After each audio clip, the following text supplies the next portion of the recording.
আপনারা আমার আইজ অ্যান্ড ইয়ার, চোখ এবং কান।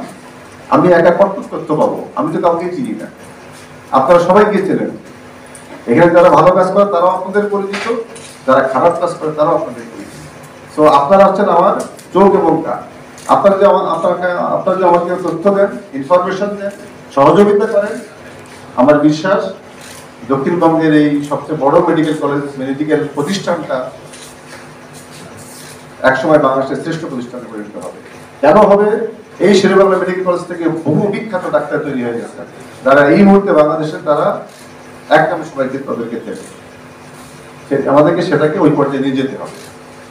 1968 সালের এই প্রতিষ্ঠানটি বাংলাদেশের অন্যতম শ্রেষ্ঠ প্রতিষ্ঠান হিসেবে শুরু হয়েছিল, কিন্তু তারপরে আমরা জানি, আপনি কথা বলেছেন, আমি যে কথাটার দিকে খেয়াল দিব সেটা হচ্ছে যে এই স্বাস্থ্য সেবা প্রতিষ্ঠান আমরা যদি বলতে চাই পদ্মা সেতুর পরে, মানে এটা বরিশাল বিভাগ না, পদ্মা সেতুর পরে সবচেয়ে বড় স্বাস্থ্য প্রতিষ্ঠান, সেবা প্রতিষ্ঠান, যেখানে 2 কোটি মানুষ আসলে সেবা নেয়। আমরা বিভাগ নিয়ে এই প্রথমবারের মতো কোনো পরিচালক এসেই সাংবাদিকদের ডেকে বরিশাল শেরেবাংলা মেডিকেল কলেজ হাসপাতালের সমস্যা নিয়ে খোলাখুলি আলোচনা করলেন।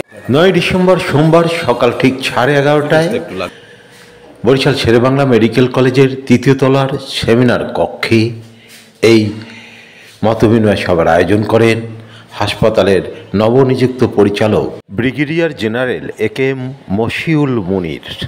কোনো রকম আনুষ্ঠানিকতা ছাড়াই তিনি এ সময় সরাসরি সাংবাদিকদের সাথে হাসপাতালের বিভিন্ন অনিয়ম, দুর্নীতি ও সমস্যা নিয়ে আলোচনা করেন।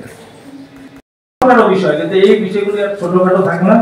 মেডিকেল আমাদের কাছে, আমি যদি ভুল না বলি, আমাদের কাছে একটি হয়রানির জায়গায় পরিণত হয়েছে। গত 53 বছরে আমরা মেডিকেলে ঢোকার আগে বেঁচে ফিরবো না মরে ফিরবো, আমরা মেডিকেল দেখলে ভয় পাই। মেডিকেল এখন আমাদের আশ্বস্ত করার জায়গায় একমাত্র, আপনি যেটা বলছেন, আমরা বিশ্বাস করি যে আপনার ইউনিফর্ম, আপনার উইজডম আমাদেরকে একটু হলে বলবে যে এই মেডিকেলকে আমরা আগের চেয়ে, কারণ আমাদের সবাই এখানে আমাদের আত্মীয় স্বজন মারা গেছে, আমরা নিজেরও শিকার হয়েছি। এই মেডিকেল বরিশাল সাংবাদিকদের, নাগরিকদের প্রাণের প্রতিষ্ঠান। এবং আপনাকে আমি জানিয়ে রাখি যে এই মেডিকেলের প্রতি আমাদের এত আবেগ, আপনি আমাদের পাবেন, যে কোনো ভালো কাজে পাবেন, যে কোনো অবস্থা। আপনার মেডিকেলের যে কোনো অবস্থায় সাংবাদিকদের কাজ করে, এখানে মার খেয়েছি আমরা, এখানে মারধর করা হয়।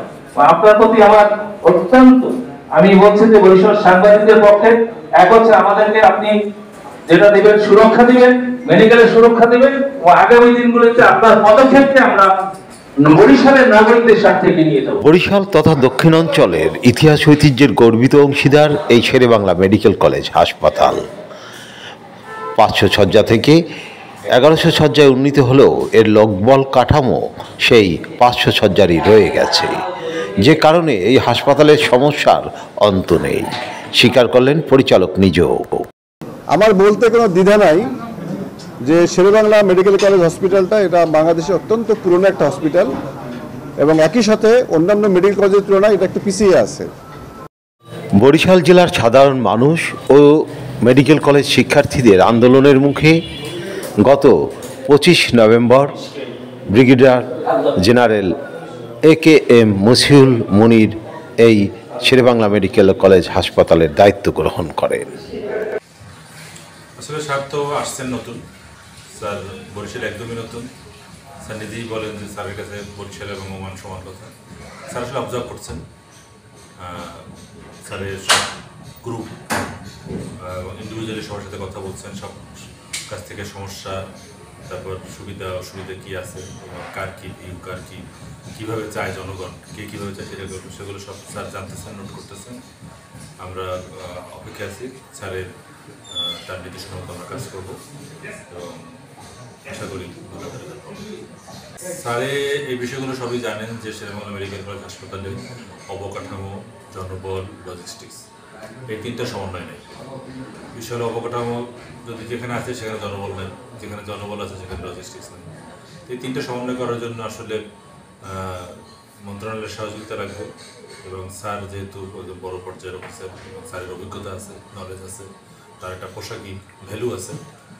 আশা করি আমরা দক্ষিণাঞ্চলবাসী এবং হাসপাতালে যারা আমরা কাজ করি সবাই একটা ভালো রেজাল্ট পাবো।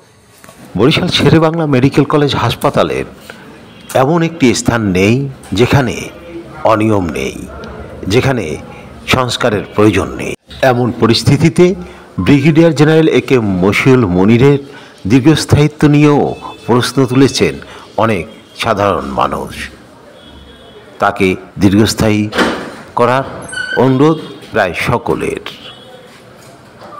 আরিফ আহমেদ, শেরেবাংলা মেডিকেল কলেজ হাসপাতাল, বরিশাল।